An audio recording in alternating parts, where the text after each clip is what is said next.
Your remote not working all the time? Or having to get closer to the vehicle so it'll work on your Chrysler Town Country? Stop worrying. Let's change the battery first before calling a locksmith or even going to the dealership and see if that was the problem.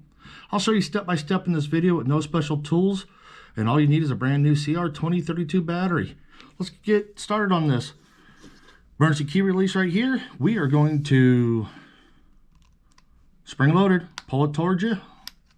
Take your emergency blade, and when you pull out emergency blade, take that emergency blade, and you'll notice there's a little indentation over here. Put it in there and give her a twist, and she pops right open.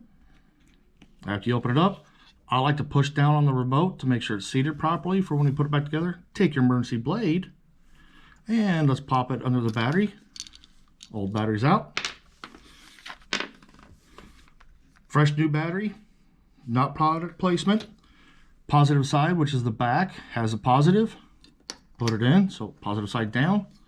Snap the two halves back together, and if you do it right, it should go evenly around when you start snapping it.